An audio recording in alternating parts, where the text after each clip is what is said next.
Oke, pada kesempatan kali ini izinkan saya memperkenalkan diri.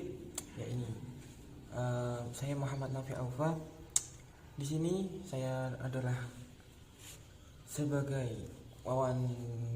pewawancara pertama dari kelompok 7 yang akan menjelaskan atau melaksanakan proyek pertama kita yang cukup menarik, yaitu tentang membuat podcast. Nah, pada kesempatan kali ini kelompok 7 ini tidak akan membawakan sesuatu yang membosankan, karena untuk tema yang kita angkat pada kesempatan ini sendiri adalah tema yang pernah populer dan cukup panas pada waktu itu. Judulnya adalah kontekstualitas jihad di masa kini. Untuk sebelum masuk ke dalam pembahasan, izinkan saya untuk memperkenalkan teman saya, yaitu Hai, perkenalkan, nama saya Rizky Cendrawangi. Di sini saya akan menemani Muhammad Nafi Aufa sebagai host pada podcast kali ini. Please enjoy our discussion. sebagai teman saya yang menjadi pewawancara kedua, ya istilahnya yaitu wakil saya. Beliau ini yang akan mendampingi saya sebagai wakil pewawancara dari para narasumber kita. Dari narasumber kita sendiri ini adalah sosok orang-orang yang berkompeten, yang menjadi ahli di bidangnya, dan juga yang akan menjadi penerus generasi muda di saat nantinya. Di antaranya yaitu pewawancara yang pertama, maksud saya narasumber yang pertama kita adalah ada yang bernama beliau Raffi Ahmad. Oh ya, boleh. Beliau ini namanya udah kayak artis aja ya. Oke. Beliau juga akan mengikuti pada podcast pada hari ini. Kemudian yang nomor 2, narasumber kami yakni bernama Raffi Bevanata. Dan yang terakhir, beliau adalah seorang perempuan, yaitu siapa? Bernama Nikmatuz Zaidah. Baik, langsung saja pada tema kali ini. Untuk yang pertama, karena kita membahas tentang kontekstualitas tentang jihad di masa kini, maka dari itu untuk pertanyaan yang lebih awal, yaitu tentang apa sih makna jihad itu. Mungkin dari saudara bisa untuk menjelaskan. Jihad berasal dari kata juhud yang memiliki banyak makna. Namun secara umum dapat dikelompokkan ke dalam 2 pendapat, yaitu pertama, pendapat yang memaknainya hanya sebatas harb atau qital yang bermakna berperang di jalan Allah. Yang kedua, pendapat yang memaknainya secara lebih luas, yaitu sebagai bentuk perjuangan seorang mukmin demi menggapai ridha Allah Subhanahu wa taala atau meninggikan agamanya. Dalam konteks ini, jihad dapat dilakukan dalam berbagai bidang seperti bidang pendidikan, bidang sosial, bidang ekonomi, dan lain sebagainya. Ngomong-ngomong soal jihad nih, untuk macam-macam jihad itu ada berapa ya, dan apa saja sih sebenarnya macam-macam dari jihad itu? Jihad ada 3 macam, yaitu jihad menghadapi musuh yang nyata, jihad menghadapi setan, dan jihad menghadapi hawa nafsu. Kemudian dari makna tadi, di zaman sekarang jihad sendiri bergeser maknanya, yang dari makna berperang. Nah, penyalahgunaan ini apa sih yang menjadi penyebabnya? Makna jihad, apakah itu dikarenakan salah tafsir atau bagaimana?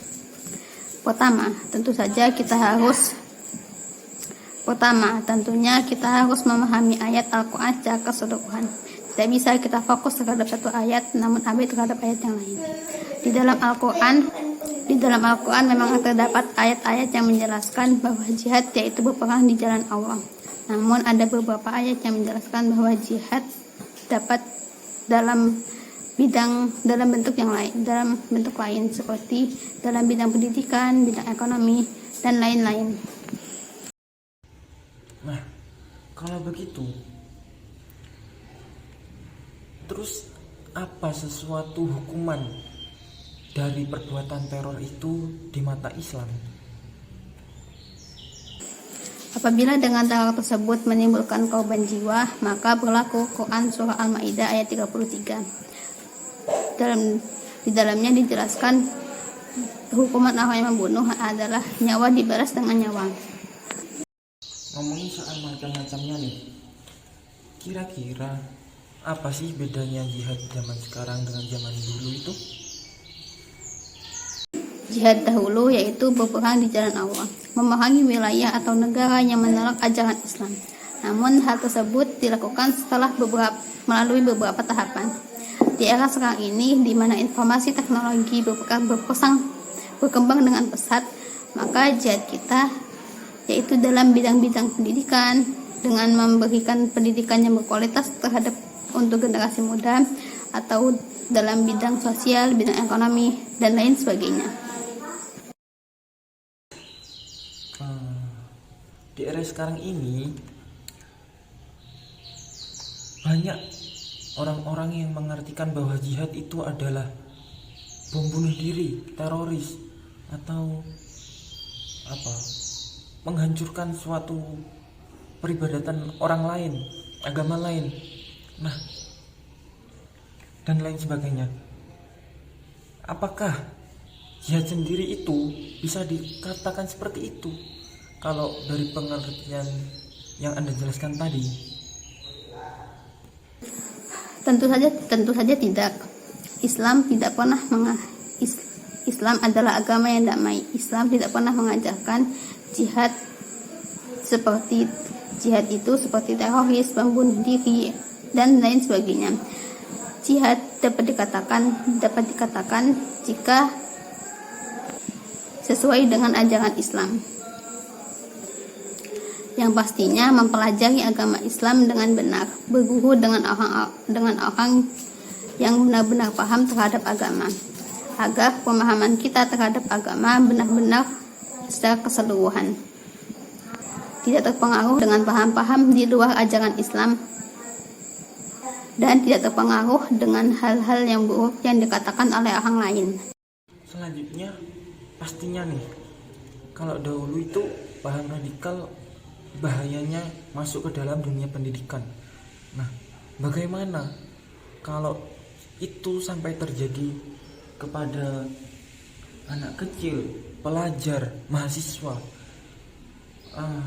dan semua orang awam, khususnya untuk para pelajar yang sedang berada di masa pelajarannya, masa belajarnya.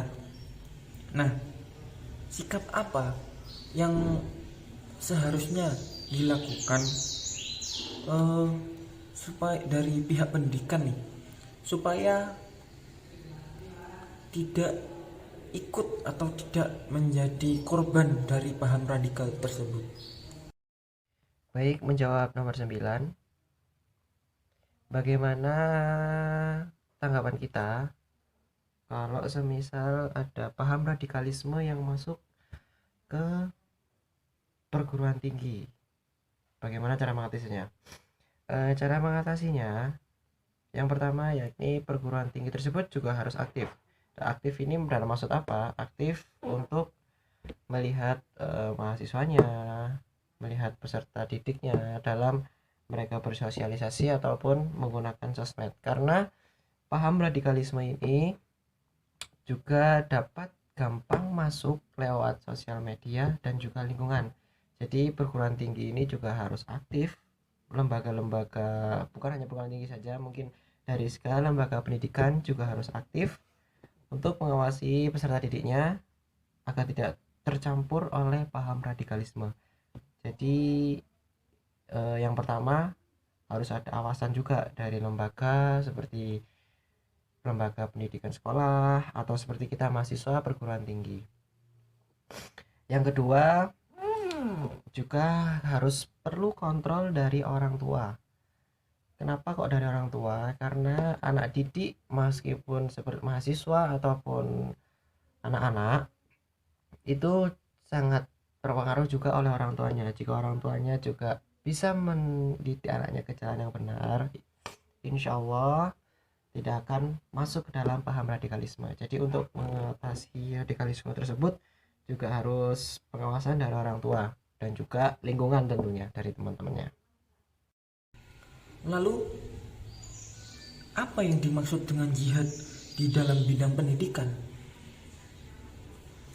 Makna jihad dalam pendidikan, saya membaca tentang Yusuf Qaradawi di mana ia menjelaskan bahwa makna jihad dalam konsep pendidikan itu mencakup sangat luas. Itu kepada maksudnya adalah kepada segala sesuatu usaha yang dilakukan untuk menegakkan kalimat Allah pada tempatnya dalam segala bidang kehidupan seperti ekonomi, pendidikan, politik. Maka jihad pun terbuka luas, yaitu melalui audiovisual. Bukan berarti kita harus perang, teror bom atau selainnya, bukan seperti itu. Jadi lebih ke masuk kepada ekonomi, pendidikan, politik, dan lain-lain.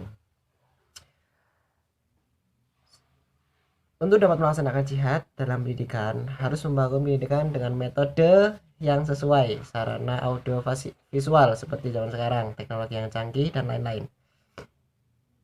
Bagaimana seharusnya menampilkan wajah Islam serta membedah Islam dan buku yang lain-lainnya. Di sini didapatkan arti pendidikan, yang arti jihad dalam pendidikan bukanlah tentang kekerasan atau peperangan, tetapi bagaimana caranya mengembangkan potensi umat, masyarakat, dan bangsa agar terciptalah ilmuwan-ilmuwan muslim yang profesional dan mewujudkan misi Islam sebagai agama yang rahmatan di alam. Yaitu mengenai kontekstualisasi jihad di masa kini yang ada dalam pandangan ekonomi dan juga sosial. Untuk teman saya persilakan untuk menginterogasi para narasumber kita. Baik, terima kasih atas waktunya. Di sini saya akan melanjutkan wawancara seputar implementasi jihad di masa kini secara kontekstual di bidang sosial dan ekonomi. Langsung saja, pertanyaan berikutnya, menurut Anda, bagaimana sih cara berjihad untuk melawan kemiskinan dan keterbelakangan dalam upaya mengkontekstualisasikan di bidang sosial? Bagaimana cara jihad melawan kemiskinan dan keterbelakangan dalam upaya kontekstualisasi? Dalam upaya kontekstualisasi untuk melawan kemiskinan, jihad kemiskinan itu seperti apa? Ya, kita harus bekerja keras, bersungguh-sungguh dalam melakukan suatu pekerjaan, dan bersikap jujur. Pokoknya intinya itu, bekerja keras, bersungguh-sungguh, dan bersikap jujur. Dan juga apa-apa yang kita kerjakan diniatkan hanya karena Allah Subhanahu wa Ta'ala, maka itu bisa dikatakan jihad untuk melawan kemiskinan dan keterbelakangan. Wah, menarik sekali pernyataan yang Anda utarakan. Selanjutnya, jika kita flashback ke beberapa tahun yang lalu, ada mengenai meledaknya teror bom di suatu gereja misalnya, atau di lain tempat, pasti banyak memakan korban nih. Hukuman apa sih bagi orang yang melakukan hal tersebut? apakah boleh dibalas dengan hukuman yang setimpal, yakni hukuman mati? Jawab pertanyaan nomor 15. Apakah teror bom bisa dihukum mati? Bisa, karena terdapat juga pada pasal 6 Undang-Undang Nomor 15 Tahun 2003 tentang pemberantasan tindak pidana terorisme, bahwa setiap orang yang dengan sengaja menggunakan kekerasan atau ancaman kekerasan menimbulkan suasana teror atau rasa takut terhadap orang secara meluas atau menimbulkan korban yang mengakibatkan kerusakan atau kehancuran terhadap objek-objek vital yang strategis atau lingkungan hidup atau fasilitas publik atau fasilitas internasional dipidana dengan pidana mati. Atau juga penjara seumur hidup, bisa juga dengan pidana penjara paling sedikit 4 tahun dan paling lama 20 tahun. Jadi teror bom untuk dipidana mati bisa, tapi kembali lagi kita kan karena hukum, jadi tetap menimbang kembali lagi ke pasal, ke undang-undang yang sudah diterapkan di negara kita. Ya, I see. Sekarang mari kita membahas mengenai ekonomi Islam. Sebenarnya ada gak sih perbedaan antara sistem ekonomi Islam dengan sistem ekonomi kapitalis dan sistem ekonomi sosialis menurut Anda? Bismillah. Apa perbedaan sistem ekonomi Islam dengan sistem ekonomi kapitalis dan sosialis? Sistem ekonomi Islam sangatlah berbeda dengan ekonomi kapitalis maupun sosialis. Ekonomi Islam juga tidak berada di antara keduanya karena ia sangat bertolak belakang dengan sistem ekonomi yang lainnya. Sistem ekonomi kapitalis lebih bersifat individual dan sistem ekonomi sosial yang memberikan hampir semua tanggung jawab kepada warganya. Ekonomi Islam menetapkan bentuk perdagangan serta penentuan yang boleh dan tidak boleh ditransaksikan. Sistem ekonomi Islam adalah sistem ekonomi yang mandiri dan terlepas dari sistem-sistem ekonomi lainnya. Adapun yang membedakan sistem ekonomi Islam dengan sistem-sistem lainnya yaitu prinsip ekonomi Islam adalah penerapan asas efisiensi dan manfaat dengan tetap menjaga kelestarian lingkungan alam. Hal ini dapat dilihat ketentuannya dalam Quran Surat Ar-Rum ayat 41. Yang kedua, motif ekonomi Islam adalah mencari keseimbangannya antara dunia dan akhirat dengan jalan beribadah dalam arti yang luas. Persoalan motif ekonomi menurut pandangan Islam dapat dilihat ketentuannya dalam Quran Surat Al-Qasas ayat 77. Pada saat ini, dunia perekonomian sedang berkembang pesat, bukan? Dan maju pastinya. Apakah dengan adanya e-commerce atau perdagangan elektronik seperti Shopee, Lazada, Tokopedia, dan lain sebagainya itu termasuk dalam jihad kontekstual di masa kini? Jawabannya, dalam permasalahan e-commerce, fikih memandang bahwa transaksi bisnis di dunia maya diperbolehkan karena adanya maslahat. Maslahat adalah mengambil manfaat dan menolak bahaya dalam rangka memelihara tujuan syarok. Bila e-commerce dipandang seperti layaknya perdagangan dalam Islam, maka dapat dianalogikan sebagai berikut. Pertama, adanya penjual yang disebut merchant. Yang kedua, pembelinya disebut customer. Kedua, objek adalah barang dan jasa yang ditawarkan dengan berbagai informasi, profil, harga, gambar barang, serta status perusahaan. Ketiga, sigot, ijab kabul, dilakukan dengan payment gateway. Pertanyaan yang terakhir yang akan saya sampaikan yakni mengenai etika kerja seperti apa sih yang harus diperhatikan oleh seorang muslim bahwa bekerja adalah sebagai ibadah dengan menjadikan bertakwa sebagai landasannya. Terakhir, etika kerja Seperti apa yang harus diperhatikan oleh seorang muslim? Bahwa bekerja adalah ibadah dengan menjadikan takwa sebagai landasannya.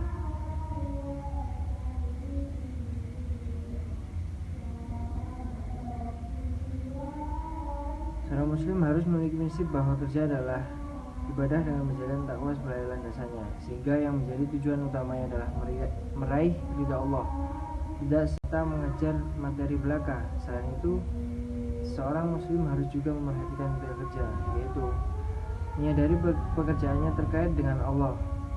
Yang kedua, bekerja dengan cara yang halal dalam seluruh jenis pekerjaan. Yang ketiga, tidak memberikan beban berlebihan pada pekerja, alat produksi, atau binatang dalam bekerja. Semua harus dipekerjakan secara profesional dan wajar. Yang keempat, tidak melakukan pekerjaan yang melanggar aturan Allah. Yang terakhir, profesional dalam setiap pekerjaan. Dan terima kasih. Wah, menarik sekali bukan forum diskusi kami pada kesempatan kali ini. Semoga ilmu yang kami dapat diberi keberkahan dan ilmu yang bermanfaat. Allahumma anfa'na bima 'allamtana wa 'allimna ma yanfa'una wa zidna ilma wa zidna ilma wa zidna ilman nafi'a. Telah usai podcast diskusi kami, saya sebagai perwakilan host mohon maaf apabila ada salah kata dan terima kasih banyak atas partisipasinya. Sekian, sampai jumpa.